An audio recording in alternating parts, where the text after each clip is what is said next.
Welcome back to Tipsy Whiskey Shenanigans. I'm Steven, and tonight, whenever the heck you're watching this, we are getting into the bourbons that really changed my mind. But before we get into that, please do me that favor, like, comment, and subscribe. That helps us out a ton, and we seriously appreciate the support.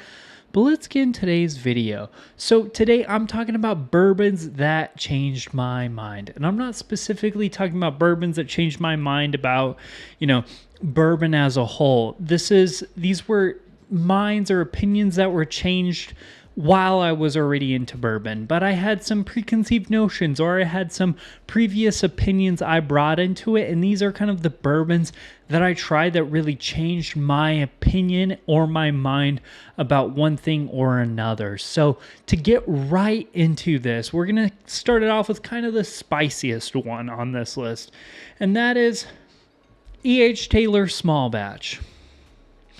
This bourbon really changed my mind about Buffalo Trace. With getting into bourbon, it was suggested to me that, oh, hey, you have to try Buffalo Trace. Like, Buffalo Trace is a go-to. Buffalo Trace is a go. Everyone loves them, so on and so forth. So I was like, okay, I bought just standard Buffalo Trace. And I'll be honest, those bottles had to have like some sort of something wrong with them. Like there was some sort of error in production because they were god awful. I ended up drain pouring them because they were sour and funky. But I got two of those, and that kind of set this expectation in my mind of Buffalo Trace is gross, it's funky, so on and so forth, until I went to my buddy's house and I tried this and I was like, holy crap, Buffalo Trace is fan-flippin'-tastic. This stuff is awesome. Honestly, this was probably one of my favorite bottles when I was just getting into drinking bourbon. I absolutely really love E.H. Taylor. Now, I really like a lot of the Buffalo Trace offerings too, so that's not to say that, Buffalo Trace is bad in any way or I hate it. Is it the best value in the world? No, not really. But I do think a lot of Buffalo Trace is really freaking great, and that bottle kind of showed me, oh, hey, maybe I need to give Buffalo Trace more of a chance than I previously had. But after that one that I've actually brought up recently, Maker's Mark 46 or Maker's Mark 46 cask strength. I'll be honest, I don't remember exactly which one came first, whether it was a cask strength offering or just the traditional 46.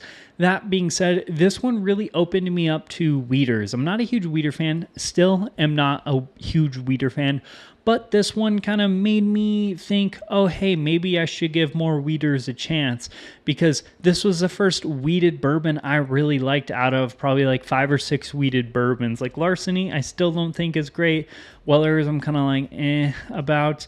But Maker's Mark 46, specifically the 46, I don't even really like the normal Maker's Mark, but the 46 stay finishing is absolutely fantastic, and that kind of really opened me up to the world of wheaters. And since then, I've had a few others, primarily Maker stay finishing ones, because those are just really freaking great. And after that one, Jim Beam single barrel. This one taught me something a little bit different than the other ones. What this taught me is that, appearances can sometimes be deceiving. This was the first bottle with a plastic screw top I had that I freaking loved. Before that, my opinion was, if it has a plastic screw top, it's garbage. If it doesn't have a cork or some sort of fancy metal screw top, then it's bad. It's bad. I even tried this before I did Early Times Bib, just for, disclosure facts. But this is absolutely fantastic, and this taught me, oh, hey, maybe there's some really good stuff in screw tops. So like I've had quite a few MGP Jepson single barrels that are absolutely phenomenal, but they're in this like plastic screw top. I mean, branding is horrible. It is straight up garbage.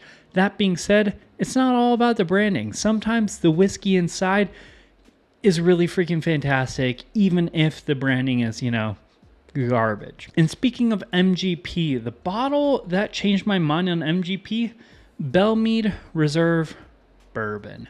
So previous to getting into this SOB, and I've since gone through several bottles of it, this is the last one I got, but this bottle really showed me that MGP is fantastic. So I wasn't heavily into bourbon during the whole MGP heyday where there was incredible value, incredible ultra-aged stuff. I unfortunately missed out on a lot of that golden era of MGP.